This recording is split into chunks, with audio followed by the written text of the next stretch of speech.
네, 안녕하세요. JB입니다. 오늘 영상 시작하기 전에 감사 인사부터 드리고 시작하도록 하겠습니다. 멤버십 회원이신 글로벌 호랑님, 이상휘님, 주토피아님, CK님, 소중한 슈퍼땡스 후원 정말 감사드리고요. 이번에 폭락 직전에 수익 보신 거 다들 축하드립니다. 앞으로도 많은 도움 받으실 수 있게 최선을 다하겠습니다. 네, 그럼 오늘 영상 내용 본격적으로 시작하도록 하겠습니다. 오늘의 주제는 아이온큐입니다. 아이온큐가 어제 거의 반토막이 나버렸습니다. 영국장에 상장되어 있던 아이온큐의 3배 레버리지 상품은 상장 폐지가 됐고요. 최근 가장 핫했던 주식 중 하나였는데 이런 결과가 벌어지니 살벌하죠, 정말. 그래서 지금 시장에서도 뜨거운 주제여서 오늘은 아이온큐에 대해서 한번 이야기해볼 예정인데요. 근데 약간 좀 걱정이 됩니다. 왜냐면 다들 아시겠지만 제가 최근에 아이온큐 투자를 부정적으로 바라본다는 영상을 올렸을 때 아이온큐 주주분들로부터 상당히 격한 반응이 나왔거든요. 해당 영상에 공감을 해주신 분들도 많이 계셨지만 또 반대로 심한 악플을 남기는 분들도 워낙 많이 있었기 때문에 이번 영상도 약간 걱정이 되는 부분은 있는데요. 원래 투자라는 게 각자가 가지고 있는 스탠스와 견해가 다 다릅니다. 이건 지극히 자연스러운 현상이고 당연한 거예요. 아무튼 그래서 제가 드리고 싶은 말씀은 본인의 생각과 다르다고 해서 마냥 덮어놓고 부정하는 스탠스만 가지고 있진 않으셨으면 좋겠고요. 오늘 영상 끝까지 다 듣고 나면 아, 이렇게 생각할 수도 있겠구나 라고 그냥 가볍게 참고하는 정도로만 받아들이시면 좋을 것 같습니다. 미리 말씀드리자면 아이온큐 주가가 반토막이 났다고 해서 기업에 대한 원색적인 비난은 일체 없을 거고요. 다만 이제 아이온큐 같은 스타트업 기업을 투자할 때는 이렇게 접근하시면 좋을 것 같다는 제가 개인적으로 생각하고 있는 방법을 제시하도록 할 테니까요. 관심 있는 분들은 끝까지 잘 들어주시면 좋을 것 같습니다. 자, 심플하게 결론부터 말씀드리자면 이겁니다. 우리가 어떤 기업에 투자를 들어갈 때는 적어도 수익이 나는 건 확인을 하고 들어가자. 그러니까 적어도 흑자 전환은 하는 걸 보고 들어가자 이겁니다. 이것만 지켜도 웬만해선 막 이런 말도 안 되는 상황이 벌어지는 경우는 잘 없어요. 주식 투자한 지 얼마 안 된 분들은 이 말이 잘 와닿지 않을 수도 있는데요. 지나고 보면 이거만큼 확실한 방법이 없거든요. 너무 먼 과거를 예시로 들면 별로 와닿지 않으니까 비교적 가까운 과거로 예시를 들어보자면요. 2022년 대하락장이 시작하기 전에 잡주들이 엄청나게 날뛰었습니다. 지금 보면 아니 이 기업이 이렇게까지 높게 치솟았었다고? 이 가격이 말이 돼? 싶은 기업들이 되게 많았어요. 그렇게 미쳐 날뛰던 기업들 전부 다 소개해드릴 순 없고 몇 개 기업만 예를 들어보겠습니다.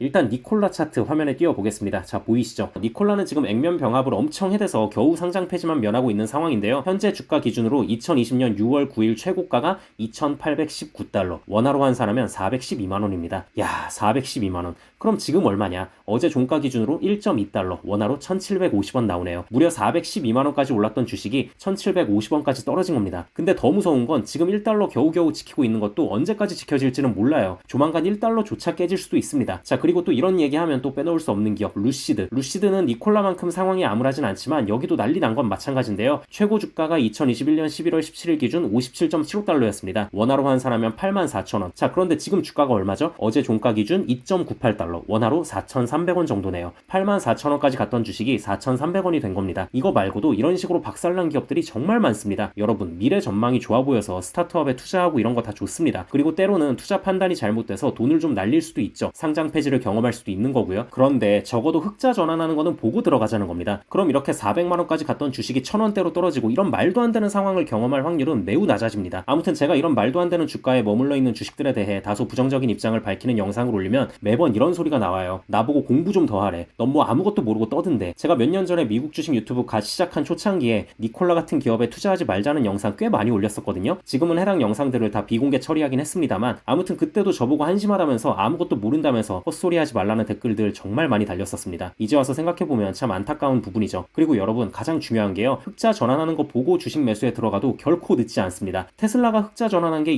2019년이거든요. 생각보다 얼마 안 됐죠. 2019년 3분기에 모델 3 대량 생산에 성공하면서 영업이익 2억 6,100만 달러, 순이익 1억 4,300만 달러를 내는데 성공했습니다. 저때 테슬라가 실적 발표 후 순식간에 몇십 프로 폭등한 주가가 22달러 정도였거든요. 원화로 32,000원이죠. 아무튼 2019년 흑자 전환 이후에 2021년까지만 끊어놓고 봐도 불과 2년 동안 대략 20배가 넘게 올랐습니다. 그러니까 평소에 테슬라와 전기차 시장의 잠재력을 높게 평가하고 관심 있게 지켜보던 투자자가 테슬라가 흑자 전환에 성공하는 거 보고 그때 들어갔어도 순식간에 20배를 벌었다는 겁니다. 20배면 1억이 20억이 되는 거니까 엄청나죠. 2억 넣었으면 40억이 되는 거고. 아무튼 여러분, 적자 기업에 투자했는데 그 기업이 추후에 정말 잘 풀려서 최고의 기업으로 성장하면 100배가 넘는 수익률을 쉽게 볼 수도 있겠죠. 근데 그 확률이 너무 낮다는 겁니다. 흑자 전환하는 걸 보고 들어가도 100배까지는 아니어도 수십 배의 수익은 충분히 볼 수 있어요. 그러니까 제발 유망해 보이는 스타트업이라고 해서 덮어놓고 막 들어가지 말고 수익 전환하는 걸 보고 들어가시는 게 좋을 것 같고요. 또 제가 예전 영상에서도 한번 드렸던 말씀이긴 한데 스타트업에 투자할 땐 절대 많은 비중을 실지 마시고요. 그리고 제발 부탁인데 꼭지에서 사지 마세요. 주가가 완전 고점에 있을 때 사도 괜찮을 만한 주식이 몇 개 안 됩니다. 뭐 기껏해야 애플, 마이크로소프트 정도밖에 없어요. 뭐 그렇다고 이 애플이랑 마이크로소프트는 꼭지에서 마음 편하게 사도 괜찮다는 말은 절대 아니니까 오해하진 마시고요. 아무튼 그 정도 정도로 주식을 고점에서 산다는 건 되게 위험한 행위예요. 대형주로 그 짓을 해도 불안한 감이 있는데 어떻게 스타트업으로 그 짓을 합니까? 진짜 이거는 절대 해서는 안 될 행위고요. 그리고 웬만하면 개별주 레버리지는 하지 마시기 바랍니다. 제가 최근 멤버십 회원분들과 함께 진행한 단타 매매에서 테슬라 레버리지 상품이나 구글 레버리지 상품이나 TSMC 레버리지 상품으로 좋은 수익률을 거뒀다고 해서 이게 안전한 게 결코 아니거든요. 사실 애초에 레버리지 자체가 되게 위험해요. 지수 레버리지로 한다고 해도 위험한 게 맞습니다. 근데 스타트업 레버리지는 정말 미치지 않고서야 하면 안 되는 거고요. 이번에 실제로 영국 시장에 상장된 아이온큐 3배 레버리지 상품은 상장 폐지를 당했죠. 순식간에 돈이 다 날아간 겁니다. 복구할 방법도 없어요. 그냥 그대로 청산당했으니까. 아무튼 아이온큐라는 기업에 본인의 믿음이 정말 강해서 투자하더라도 레버리지는 제발 끼지 않고 하시면 좋겠습니다. 아무튼 아이온큐가 이번에 고점 대비 반토막 가까이 하락했다고 해도 그동안 워낙 많이 올랐기 때문에 여전히 수익을 보고 계신 분들도 꽤 많이 계실 거라 생각합니다. 그리고 다행히 장후에 매수세가 좀 들어오면서 5% 정도 반등하는 모습이 나오기도 했고요. 또 아이온큐는 아직 돈을 벌지 못하고 있을 뿐이지 어느 정도의 연구 성과를 꽤 많이 입증한 기업이긴 하죠. 그래서 저도 막 그렇게 기업 자체에 대한 안 좋은 얘기는 할 생각이 전혀 없고요. 다만 실적이 받쳐주지 않는 막연한 꿈만으로 이루어진 주가는 정말 무섭다는 걸 이번 기회에 다들 잘 경험하셨을 거라 생각하고요. 본인의 투자 습관을 한번 돌이켜보는 계기로 활용하시면 좋을 것 같습니다. 네, 그럼 다음 영상에서 뵙겠습니다. 감사합니다.